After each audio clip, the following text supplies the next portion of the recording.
Wow, what a beautiful day. Another great day in the city of Rowlett and in the state of Texas.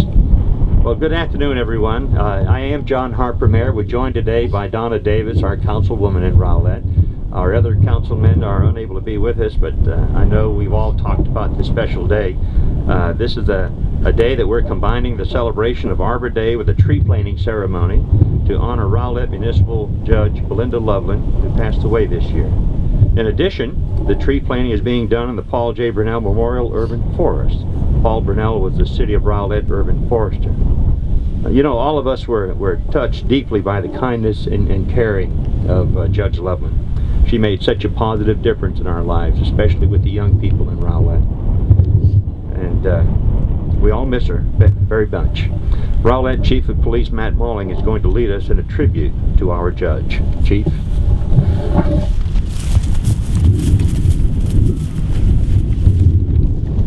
Thank you, Mr. Mayor. Good afternoon, and thank you all for attending the ceremony today. We gather here to pay tribute to the life of Belinda Loveland. Belinda was one of the most dedicated and hardest working individuals I've ever had the pleasure of knowing. I first met Belinda in 2002 when she accepted the position of Municipal Court Associate Judge. Over the years, I had the opportunity to witness her commitment to the city as she carried out her duties as our judge with the utmost professionalism and remarkable enthusiasm. As we gather here today to honor Belinda, I will be the first to acknowledge that there are no eloquent words that can begin to do her memory justice or explain the impact that she had on so many lives. Thus, it is fitting that we plant this tree, a symbol of new growth, to symbolize that her memory and legacy are ever present. Many of you today knew Belinda in your own way, as she left her mark on so many lives within and outside our community. In my own experience with Belinda, I came to learn of her immeasurable commitment to our community's youth. As the associate judge, she administered the juvenile docket and made it clear that she was not willing simply to sit by and watch our children repeatedly fall victims to their ill-made decisions. Instead, Belinda created the ROCK program, reaching our community's kids. Developed as an after-school mentoring program, ROCK was Belinda's effort to assist children with avoiding a life in the juvenile justice system. Belinda's goal in developing the program was, in her own words, to provide students with the tools to make healthy choices in their everyday life by supporting them and counseling them with any problems they encounter along their journey to success.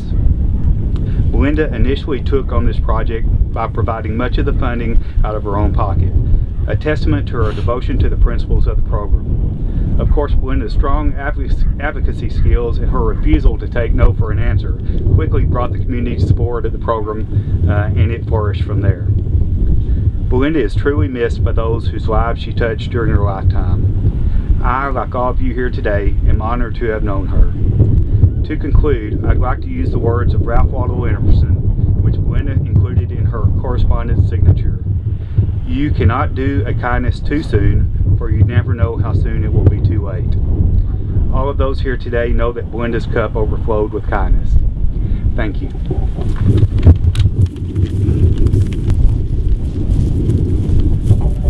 Just wanted to speak on behalf of Belinda's family. Dustin and Kim, unfortunately, obviously are finishing up a law test and school, all kinds of things. But they did want to thank everybody for being able to be here today, and they wanted me to share a few things. First, the ROCK program is now set up as a nonprofit organization. Donations are tax deductible, and I can give you the information as to where to send those if you so desire to contribute. What I kind of wanted to say, and I'm just going to keep these comments brief as I know it's chilly, but I want to thank everybody for taking the time out of their busy schedule during the holidays to come out this afternoon. What her family expressed is do a good deed, volunteer, make a difference, and dream big. Belinda dreamed about what would bring enjoyment to children. Making them feel special is what Christmas is all about. It's about sharing love and helping others. Please remember as we go into this Christmas week, not to feel stress, not to feel pressure or overburdened by the obligations, but to stop, recognize, and appreciate people. Share the love you have in your heart, not only this coming week, but every day, because it fills your heart to love others. You never know how much love they need or how long you have to love them. We are worthy and we are precious in His sight. Thank you. We're going to do a ceremonial tree planting. Linda, Donna, would you join us? Jermel, also please. Anyone else who wishes to participate will take turns with the shovel.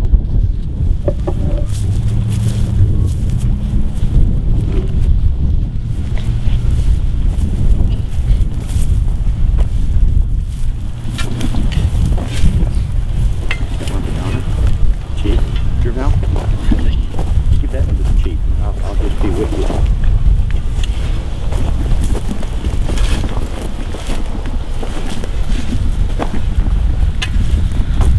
Amy and Karen, come on up please.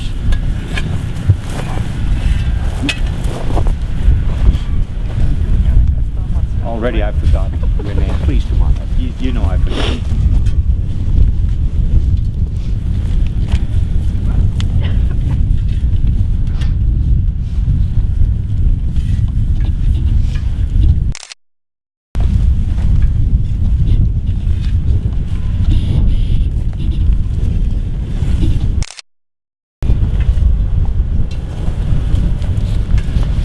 Becky, are you able to come up?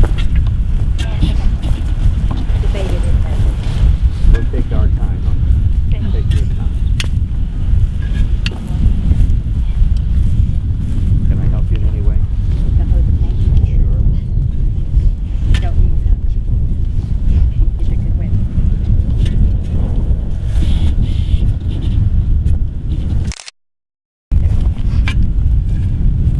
Is there anyone else who'd like to come up?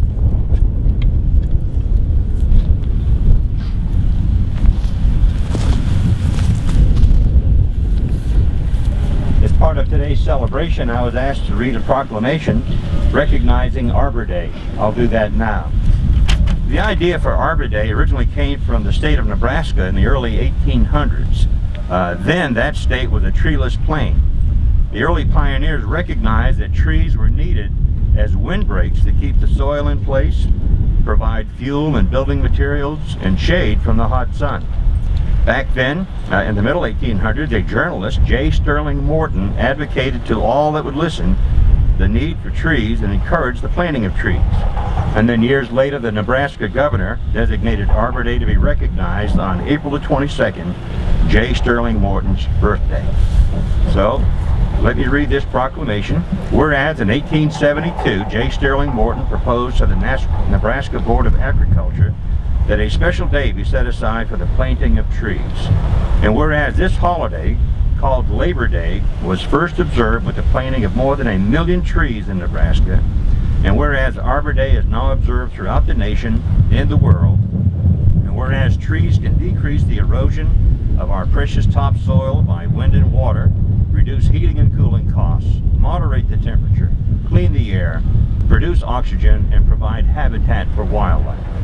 And whereas planting trees is encouraged as an integral aspect of best management practice, and whereas trees are a renewable resource giving us paper, wood for our homes, fuel for our fires, and countless other wood products. Trees in our city increase property values, enhance the economic vitality of business areas, and beautify our community. Whereas trees, wherever they are planted, are a source of joy and spiritual renewal. So now, therefore, I, John E. Harper, Mayor of the City of Rowlett, Texas, and on behalf of the City Council, do hereby proclaim December the 17th, 2010 as Arbor Day in the City of Rowlett, and encourage our citizens to celebrate Arbor Day, supporting efforts to protect our trees and woodlands, plant trees to gladden the heart, and promote the well-being of this and future generations. I'd like to call your attention to the poem at the bottom of the program. I know it's cold, I won't read it to you, but I hope you take time to read it and think about that poem. It had a lot of meaning to it if you give it some thought. At any rate, I will give this proclamation to Jermel. And Jermel, I hope that you will place this in a prominent area to remind us of this special day, not only Arbor Day, but a tree planting ceremony in the honor of our beloved Judge Belinda Loveland. Sir Mel, thank you very much. Thank you all for coming out today, and again, hold in your hearts the memory of our beloved Judge. Thank you very much.